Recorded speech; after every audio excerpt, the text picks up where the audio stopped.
राजा रघुवंशी ये वो नाम था जिसने अपने बुरे से बुरे सपने में भी सोचा नहीं होगा कि जिस लड़की को वो अपने साथ 7 जन्मों के लिए शादी रचा रहा है वो लड़की उसे 14 दिन भी जीने नहीं देगी। जिस सोनम रघुवंशी को राजा अपने सपनों की रानी बनाकर लाया था, उसे क्या पता था कि वही लड़की उसके काल की सबसे बड़ी वजह बनेगी।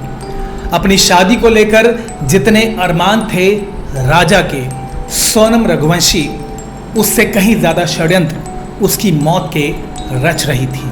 जिस लड़की ने अपने पति की हत्या की साजिश पहले से ही रचनी शुरू कर दी हो, और वो भी सिर्फ अपने पुराने प्यार को वापस पाने के लिए, उस लड़की की तुलना डायन से भी नहीं की जा सकती। सोनम जिस लड़के से अंधा प्यार करती थी, वो लड़का कोई और नहीं, उसके पिता के यहाँ एक मामूली नौकरी करता था। सोनम अरसे से उसके प्यार में पागल थी, लेकिन घर वालों को वो रिश्ता मंजूर नहीं था।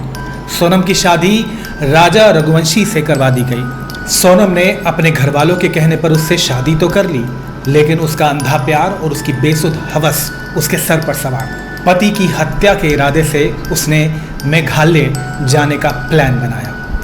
पति के मना करने के बाद उसने कहा कि उसने टिकटें ऑलरेडी बुक कर दी है, और उसके बाद पति ना चाहकर भी मना नहीं कर पाया, क्योंकि पति चाहता था कि वो श्रीनगर यानी कश्मीर जाएं, लेकिन पत्नी ने जिद करी कि कश्मीर नहीं, मेघालय चलते हैं। पति उसकी मनमानी पूरी कर रहा था, लेकिन उसे क्या पता था कि उसी की पत्नी ने उसके लिए 20 लाख रुपए की सुपारी दे डाली है। सोनम के सुपारी किलर्स सोनम और राजा के होटल से महज 1 किलोमीटर की दूरी पर ठहरे हुए थे। सोनम पल पल की जानकारी उन कॉन्ट्रैक्ट किलर्स को दे रही थी, और जिस दिन हत्या की जानी थी उस दिन सोनम राजा को ट्रैकिंग के बहाने एक सुनसान पहाड़ी की तरफ लेके जाती है। रास्ते में थकान के बहाने सोनम राजा से कुछ देर पहले रुक जाती है।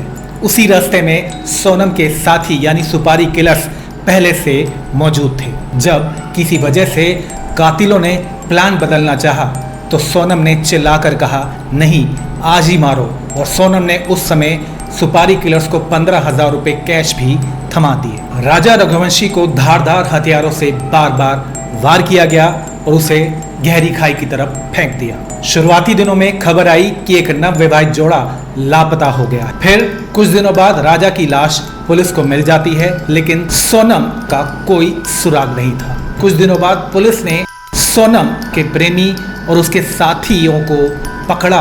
तब जाकर सोनम ने उत्तर प्रदेश के गाजीपुर में सरेंडर किया, जिसके बाद मेघालय पुलिस भी वहां पहुंचती है और हिरासत में ले लेती है। अब बड़ी बात यह कि पुलिस सोनम और उसके प्रेमी की तरफ कैसे पहुंच गई, पुलिस को कैसे शक हुआ सोनम का प्रेमी कौन है। दरअसल एक और सिम ले रखा था, उस सिम से वो सिर्फ अपने उसी प्रेमी से बात करती थी। पुलिस को पिछले 6 महीने की कॉल डिटेल मिली, जिससे सोनम और राज कुशवाहा सोनम का प्रेमी लगातार बात किया करता था। और जिस दिन हत्या को अंजाम दिया गया उस दिन भी सोनम राज से लगातार संपर्क में थी। प्लान ये था, सोनम ये दिखाना चाहती थी कि हम घूमने जाएंगे तो लुटेरे हम पर हमला करेंगे, हमसे गहने लूटेंगे, जिसके बचाव में राजा रघुवंशी पलटवार करता है और जिसके बाद हत्या कर दी जाती है और लुटेरे फरार हो जाते हैं। सोनम भी गायब हो जाती है। लेकिन कहा जाता है ना कि जिस तरह से हर अपराधी गलती करता है, वैसे ही सोनम ने गलती करी। सिम से कॉल डिटेल से पता लगा कि वो राज से संपर्क में थी, कई महीनों से बातचीत कर रही थी। और चौंकाने वाली बात यह भी, सोनम 1100 किलोमीटर दूर गाजीपुर जाकर पहुंच जाती है और उस पर एक भी खरोच का निशान नहीं।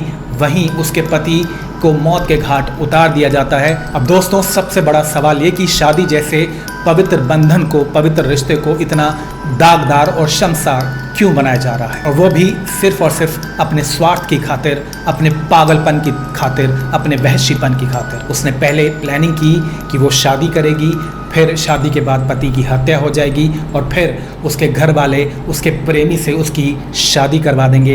ये था घिनौना प्लान। इससे ज़्यादा शर्मनाक दोस्तों कुछ हो नहीं सकता।